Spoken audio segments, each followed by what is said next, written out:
IAS institute నిర్వహిస్తున్న all India scholarship exam pass అవ్వండి. 2 years ఫీజులో 50% మాత్రమే పే చేయండి. కోలీవుడ్ షేక్ అవుతోంది, టాలీవుడ్ కూడా షాక్ అవుతోంది. ఏంటి విషయం అనుకుంటున్నారా? తారల మధ్య విభేదాలు తారాస్థాయికి చేరడమే. Nayanthara versus Dhanush topic breaking news గా మారింది.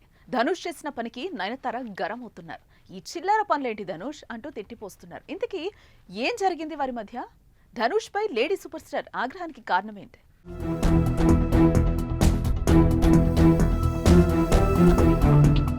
2022లో డైరెక్టర్ విఘ్నేష్ శివన్ను నయనతార ప్రేమ పెళ్లి చేసుకున్నారు. వారి వివాహం చాలా గ్రాండ్ గాను జరిగింది. వారి అనుబంధానికి గుర్తుగా 2 పిల్లలు కూడా ఉన్నారు. అయితే నయనతార వ్యక్తిగత జీవితానికి సంబంధించి ఆసక్తికర విషయాలను నెట్ఫ్లిక్స్ లో Nayanthara beyond the fairy tale అనే పేరుతో ఒక డాక్యుమెంటరీ రానుంది.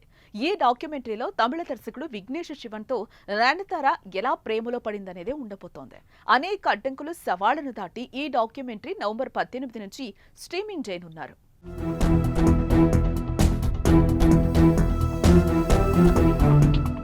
అయితే డాక్యుమెంటరీ ట్రైలర్లో నేను రౌడీని షూటింగ్ టైంలో తీసిన 3 సెకండ్ల వీడియో క్లిప్ ఉపయోగించారు. తన అనుమతి లేకుండా మూవీ బిట్స్ ఉపయోగించడంపై ఆ సినిమా నిర్మాత ధనుష్ సీరియస్ అయ్యాడు. నయనతారకు లీగల్ నోటీసులు పంపించాడు. ఏకంగా 10 కోట్ల నష్టపరిహారం డిమాండ్ చేశాడు. గత కొన్ని రోజులుగా ఈ గొడవ నడుస్తూ వస్తోంది. ఇరువురి మధ్య రాజీ కుదరకపోవడంతో ఇప్పుడు నయన్ ఓపెన్ అయిపోయింది. ధనుష్ పై సంచలన ఆరోపణలు చేస్తూ ఇన్స్టా వేదికగా 3 పేజీల పోస్ట్ పెట్టి ధనుష్ ను తిట్టిపోసింది.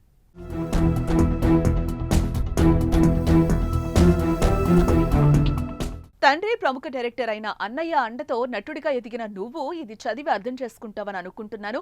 సినీ రంగంలో ఎలాంటి బ్యాక్గ్రౌండ్ లేని ఒంటరి మహిళగా సవాళ్లతో కూడిన చిత్ర పరిశ్రమకొచ్చి కష్టపడి చిత్తశుద్ధితో ఈ స్థాయికి చేరుకున్నాను. నన్ను ప్రేమించే నా అభిమానులకు, సినీ పరిశ్రమకు నా ప్రయాణం గురించి బాగా తెలుసు.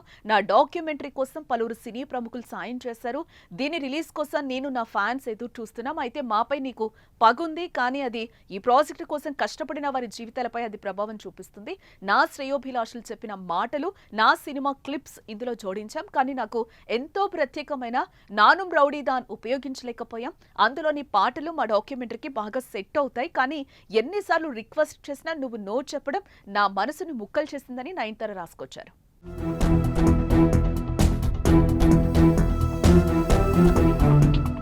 బిజినెస్ లెక్కల పరంగా కాపీరైట్ సమస్యలు వస్తాయని నువ్వు ఇలా చేస్తుంటావు అనుకోవచ్చు. కానీ చాలా కాలంగా మాపై పెంచుకున్న ద్వేషాన్ని ఇలా చూపించడం వల్ల మేము చాలా బాధపడాల్సి వస్తుంది. నానుం రౌడీ దాని షూటింగ్ టైంలో మేము మా మొబైల్స్తో తీసుకున్న వీడియోని ట్రైలర్లో 3 సెకండ్లు ఉపయోగించినందుకు నువ్వు 10 కోట్ల రూపాయల నష్టపరిహారం డిమాండ్ చేయడం చాలా దారుణం. నువ్వు ఇంతలా దిగజారుతావు అనుకోలేదు. దీన్ని బట్టి నీ క్యారెక్టర్ ఏంటనేది అర్థమవుతుంది. నీ అభిమానుల ముందు బయట నువ్వు ఎంతలా నటిస్తున్నావో తెలుస్తుంది. మాతో మాత్రం అలా ప్రవర్తించుకో. సినిమా సెట్లో ఉన్న వాళ్ళందరి జీవితాన్ని శాసించే హక్కు నిర్మాతకుందా? డాక్యుమెంటరీ విషయంలో క్లిప్స్ వాడుకునేందుకు కోర్టు ద్వారా నోటీసులు పంపించుండొచ్చు. కానీ నీకు ఓ మనస్సాక్షి అనేది ఉంటుందిగా అంటూ ఫైర్ అయింది లేడీ సూపర్ స్టార్.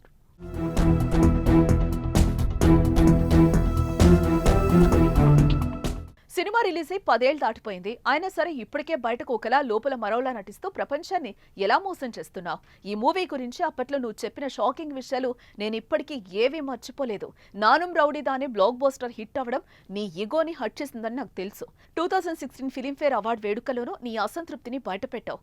బిజినెస్ లెక్కలన్నీ పక్కన పెడితే పబ్లిక్ లో ఉన్న తోటి వ్యక్తుల జీవితాల్ని ఇబ్బంది పెట్టడం ఏమాత్రం సరికాదు. ఇలాంటి విషయాల్లో కాస్త మర్యాదగా ప్రవర్తిస్తే బెటర్. తమిళనాడు ప్రజలు ఇలాంటి వాటిని సహిస్తారని అనుకోను.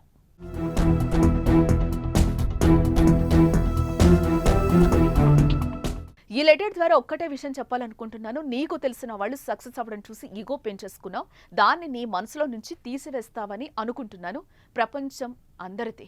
నీకు తెలిసిన వాళ్ళు ఎదిగితే తప్పేం కాదు. బ్యాక్గ్రౌండ్ లేని వాళ్ళు స్టార్స్ అయితే తప్పేం కాదు. హ్యాపీగా ఉంటే తప్పేం కాదు. ఇవన్నీ జరగటం వల్ల నువ్వు కోల్పోయేదేం లేదు. ఇప్పటి వరకు నేను చెప్పిన దాన్ని మొత్తం మార్చేసి కొత్త కథ అల్లేసి రాబోయే ప్రీ రిలీజ్ ఈవెంట్లో మరోలా చెప్తావని నాకు తెలుసు అని నయనతార సంచలన ఆరోపణలు చేసింది. మరి దీనిపై ధనుష్ రియాక్షన్ ఎలా ఉంటుందో చూడాలి.